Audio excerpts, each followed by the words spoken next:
Tonight on Greater Boston, former Massachusetts Governor Michael Dukakis joins me on his upcoming award for Ukrainian President Zelensky, plus whether he thinks the U.S. is doing enough to help and if today's toxic political environment is a permanent state of affairs. Plus, local comedian and storyteller Phoebe Potts joins me ahead of the world tour of her one-woman show, Too Fat for China, a reflection on her winding journey through the often agonizing world of adoption. There's not a whole lot most Americans agree on politically these days, but one exception has been Ukrainian President Zelensky. In a recent poll, 72% of U.S. adults said they have confidence he'd do the right thing regarding world affairs, far more than any other international leader on the list. And whether he's appearing at the Grammys, before Congress, or the United Nations, his courage in the face of Russia's massacre is undeniable. The war doesn't let us choose who survives and who stays in internal silence. I see no sense in life if it cannot stop the death. Being the leader of the world means to be the leader of peace. So it's not exactly a surprise that this year's World Leader for Peace and Security Award from the Boston Global Forum and the Michael Dukakis Institute will go to President Zelensky. For more on that and a few other political issues closer to home, I'm joined by the chair of both groups. That would be former Governor Michael Dukakis. Governor, it's wonderful to see you. And you're happy to be with you, and you're looking good. Well, you're looking pretty good yourself. You know, speaking of that, when you became an octogenarian, you said to me on the show, you know, Jim, 80 is the new 20. So what is 88? Well, it's heading for 89 in November, but so far so good. So far so good. Governor, the world has seen a leader who was a TV comedian morph into an almost Churchillian character. Do you remember a coming-of-age moment for a world leader, anything like Zelensky's? No, nothing like this. It's really remarkable. And what stands out most for you? Well, for one thing, he is in danger constantly. Correct. I mean, somebody, I guess, is protecting him, but how he's managed to stay alive, for heaven's sake, through all of this. Not to mention provide the kind of leadership and courage that he has is pretty remarkable. Just I don't know that we've had an example quite like this in our lifetimes. And my hat's off to him. I just hope the international community can support him and in some way try to connect with the Russians and try to explain to them that what they're doing is not only wrong, it's crazy. I mean, don't they understand that people understand them and what they're doing? And it's just, I've never seen anything quite like this, but we've got an extraordinary guy in Ukraine, and he has demonstrated incredible courage and leadership. Yeah, speaking of leadership, let's come back to the United States, but stay on the same topic. Here is President Biden speaking to the North American Building Trades Council's legislative conference just today. There's nothing less happening than major war crimes. Responsible nations have to come together to hold these perpetrators accountable. And together with our allies and our partners, we're going to keep raising the economic cost and ratchet up the pain for Putin and further increase Russia's economic isolation. You know, almost every day, Governor, I think of something Quentin Tarantino, the director, said during the Me Too scandal as related to Harvey Weinstein. He said, I knew enough to have done more. And I'll tell you, every single night when I watch these images on CNN, I am convinced that 2 or 3 years out, Americans of kind souls are going to say, we saw enough on our television screens at night to have done more to help the Ukrainians. Do you think the U.S. is doing enough? I think we're doing enough. And I'm impressed with the kind of leadership that we've had, not only from Joe Biden, but from this interesting group of allies that have come together in a remarkable way. we may have arrived at the point, especially now, having seen what the Russians have been doing, to go further. But I don't think it was a mistake to proceed carefully and cautiously and effectively. But maybe it's time for more than that, especially after seeing what happened over the past few days, weeks, whatever, in some of those communities. Just absolutely frightful. And the thing I don't understand, Jim, is don't the Russians understand that nobody believes them? That this notion that this is the result of Nazis, modern Nazis in Ukraine, is something that we ought to believe and buying into. I mean, I don't get it. But Well, there was a leader not here so long ago in this country where you could say, doesn't he know that most people don't believe him, but it didn't deter him either. You know, the other thought I have, Governor, almost every day is a larger swath of Americans seems to be more concerned about the future of democracy in Ukraine than it is about the future of democracy in this country. How does that strike you? It strikes me very badly, and I hope you're wrong, but I can't disagree with you. I mean, I don't understand. It's not just Trump. I just don't understand folks who don't seem to understand just how precious this democracy of ours is and how important it is that we preserve it, strengthen it, and take it seriously, whether we agree or disagree in certain areas.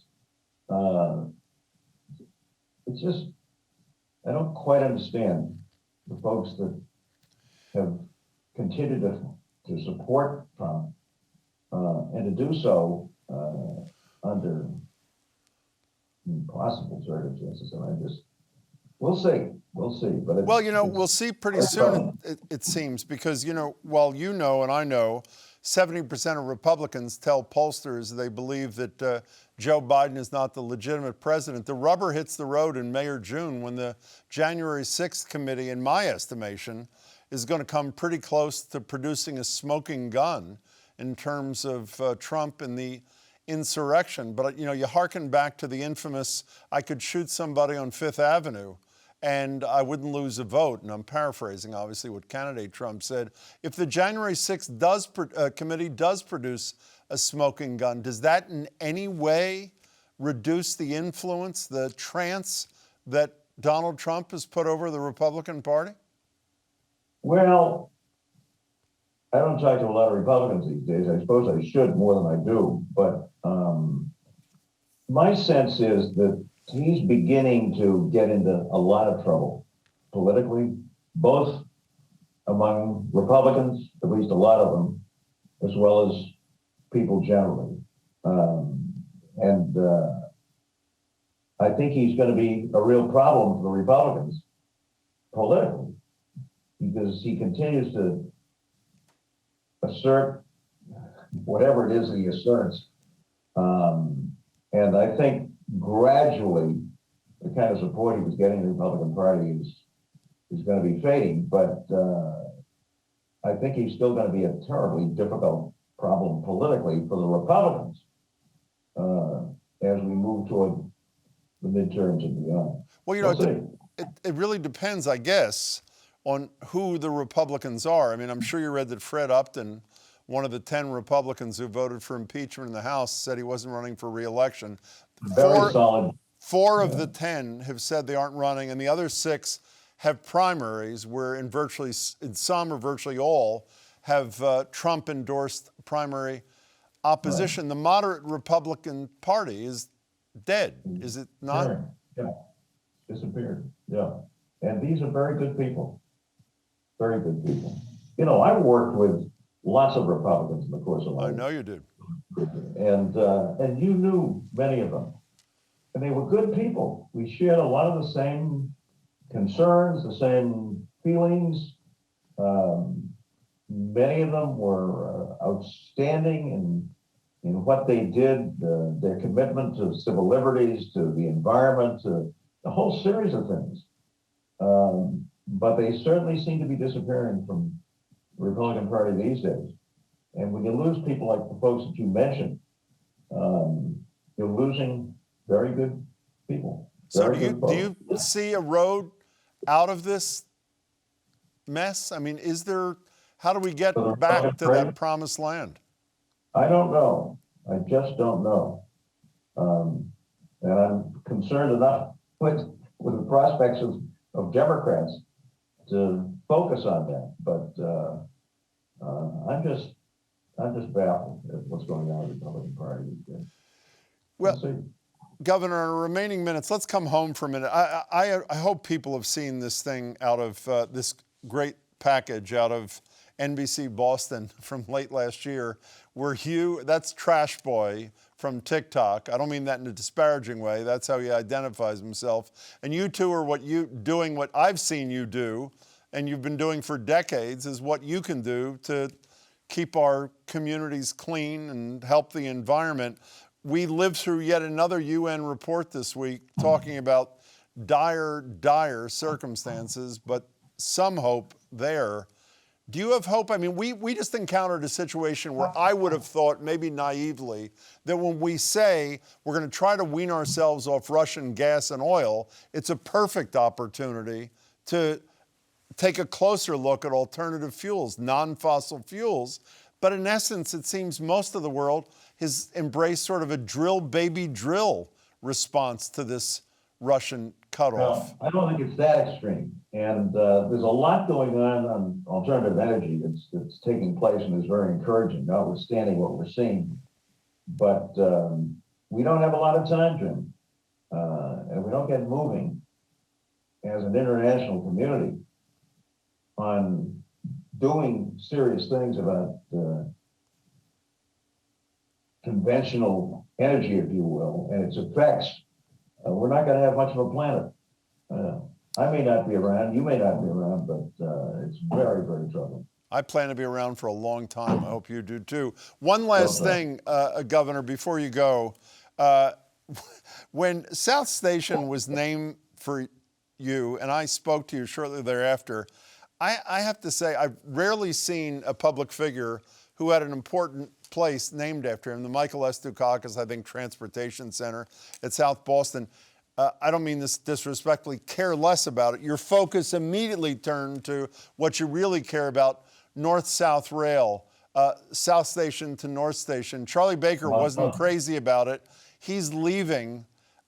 Is North-South Rail in our future? Realistically, not what you hope, but what you believe? With a new governor and with the funds that are now available through the national infrastructure effort, of course it is. And it's essential, Jim. I mean, why? Because we've got a very important rail corridor, which is going to become increasingly important as time goes on, with a hole in the middle of it in downtown Boston. And it's time we close that. As, by the way, other cities. I remember, I went to school in Philly, and I remember having to walk a half a mile between the suburban station and the north-south station in order to get home. In the early 1980s, Philadelphia, Pennsylvania closed that gap. Mm-hmm. I mean, if they did it, why can't we do it? And this is not that difficult a project. And the funds are out there now. So I hope we'll move on it. It would take thousands of cars off the road every day and improve our quality of life, do all kinds of stuff. So that's my hope, and I hope you and I are going to be around when it happens. I think so, and I want to be at the dedication of the Michael Stanley Dukakis North-South Rail, Governor. So I'll see you there, and it's great to see you today, and be well. Take care of yourself. Thank you so much. Next up, local comedian and storyteller Phoebe Potts is no stranger to turning the intimate details of her life into art, balancing heartbreak and humor in a way few others have managed. In her first graphic memoir, not graphic like X-rated, called Good Eggs, she shared her struggles with infertility and multiple miscarriages. Then she picked up where she left off on stage with a story of her pursuit of an adoption. At first glance, there were a lot of choices on the adoption landscape. But when you read the fine print, you saw that rules and restrictions applied. China said that the adoptive parent had to have a body mass index no higher than a 29. I'm teetering toward 30 on that mean BMI chart in your doctor's office. I had been waiting so long for someone to say it. Never did I imagine that it was going to be the People's Republic of China. Her one-woman show, which I loved, is named What Else? Too Fat for China.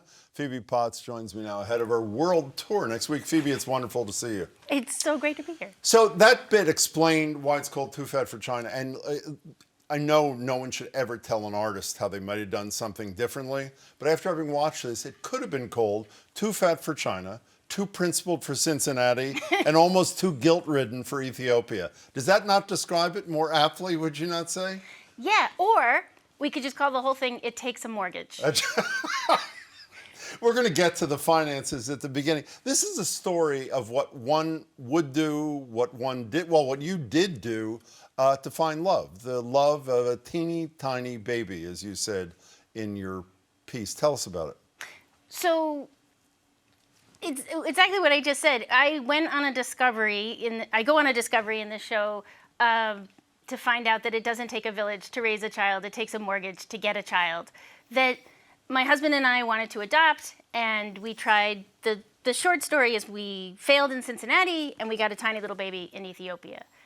The longer story is that in order to do that, all of my morals and values had to curl in on themselves, and I had to make very dubious ethical decisions to just adopt a baby. Tiny little baby, that's the expression, not teeny tiny baby. You know, one of the conundrums that you went through, and by the way, viewers know both of my kids are adopted from China, so I went through the same thing too, is the whole domestic versus international adoption thing. And here's a little bit of what Phoebe had to say about it. In international adoption, the babies have been sitting in the fruit crates for a while. But in domestic adoption, you could get a fresh baby, raw, locally sourced. Yes, I wanted more love in my story, but I also wanted more life in my story. I wanted everything.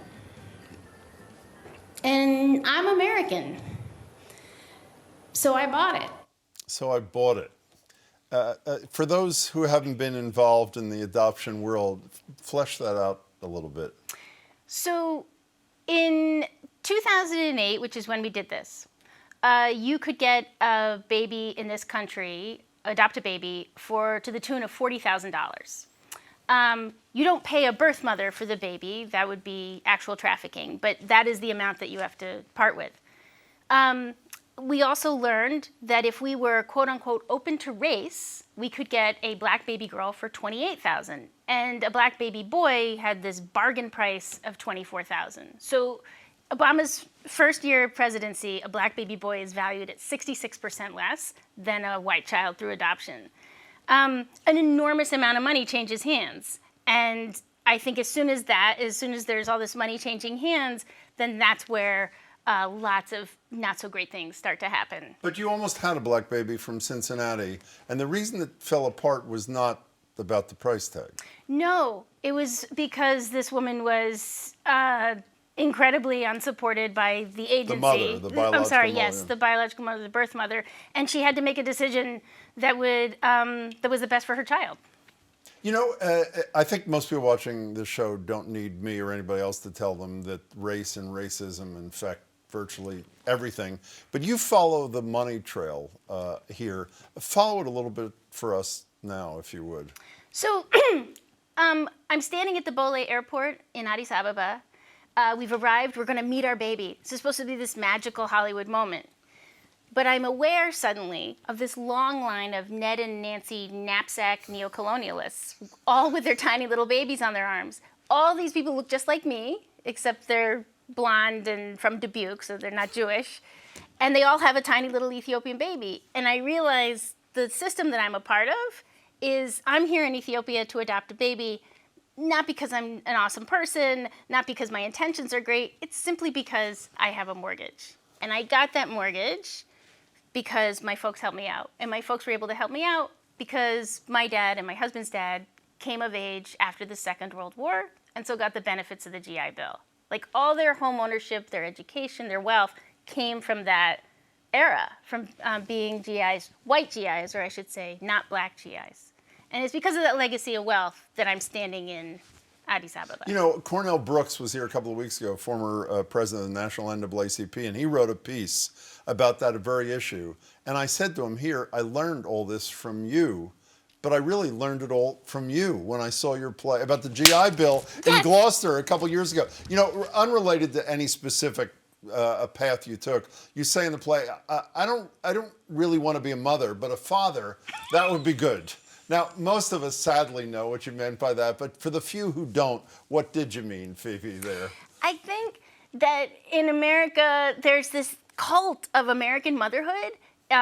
You're a professional American mother, you're a Pam, and you're held to these insanely high standards of human resource development and caring and sheriffing and transporting, and there's tons of comedy and books already written about it, but America doesn't run on Duncan. America runs on the unpaid internships of mothers.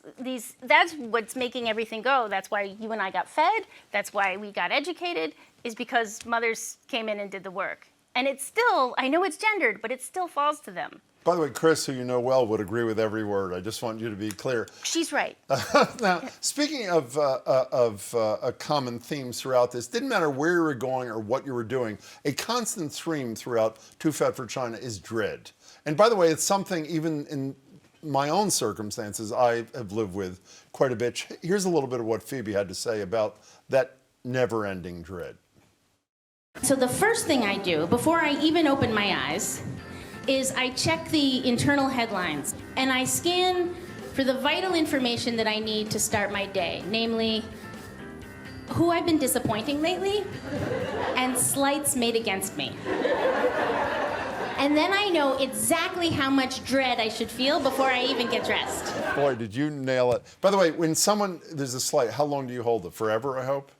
What do you mean? If someone slights you, oh yeah, forever, we don't right? let go. Totally, No. forever. So have you conquered that? I mean, you got a kid. Have you conquered that? The sense of dread, dread? yeah. Absolutely not. Perfect. No, and now I have a podcast. I have a newsroom and a podcast going all the time.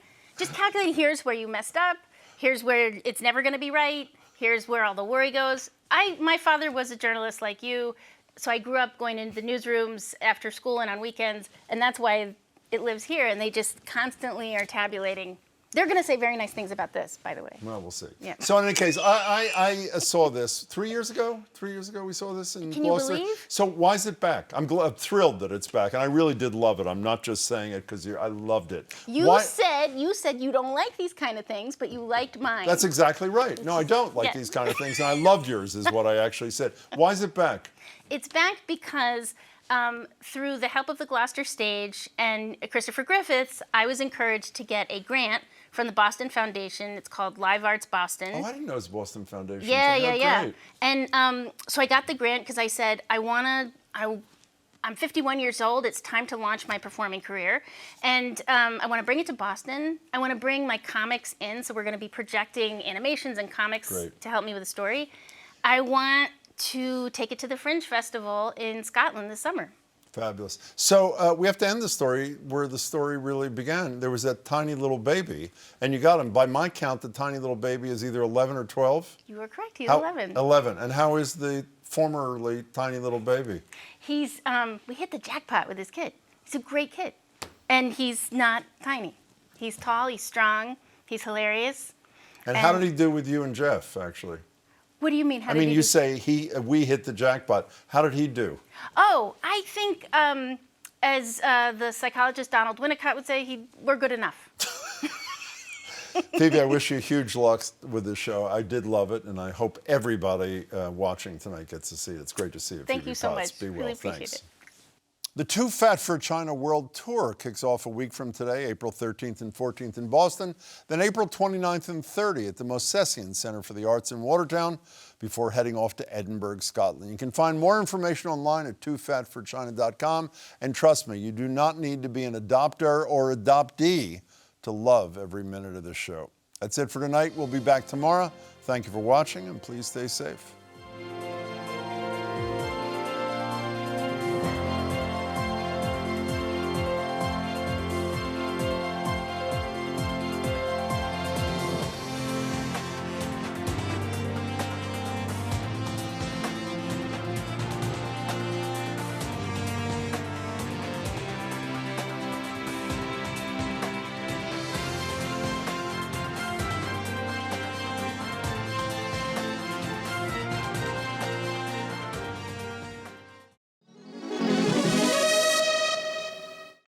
Today, we are going all in on a minor urban mystery here in Boston.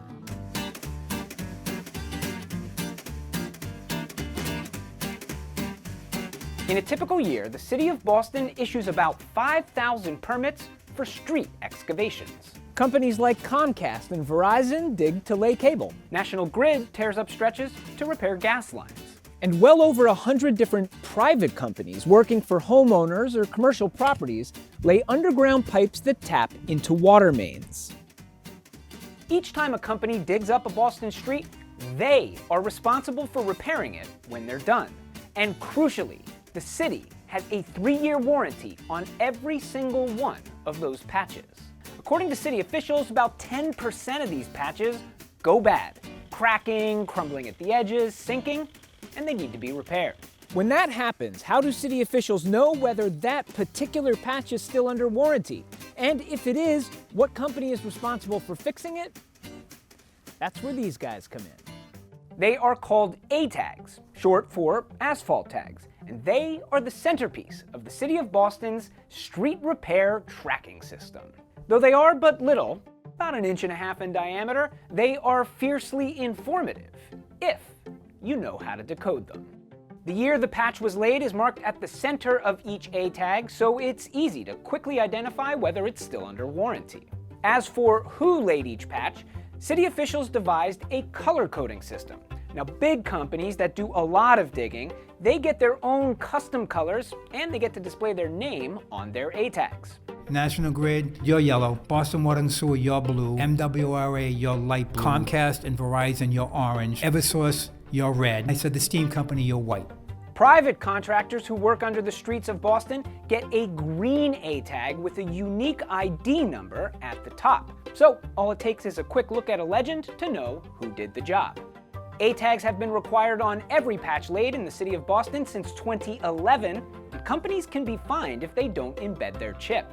The system has been a rousing success, according to city officials, who say the compliance rate is somewhere between 98 and 99%. As for that last 1 to 2%, now that you know the code, you too can be an inspector. If you see a failing patch in your neighborhood, call 311, or better yet, snap a pic and tweet it at boss311. So there you have it, the humble A-tag, an ace up the city's sleeve that keeps the odds high. The streets stay even. Don't forget to like and subscribe, and perhaps more importantly, ante up and let me know what you are curious about, because hey, I might just say, deal me in. I'm Edgar B. Horwick III. Stay curious out there. The Curiosity Desk is sponsored by Emerson College, inspiring curiosity and creative expression in all of us.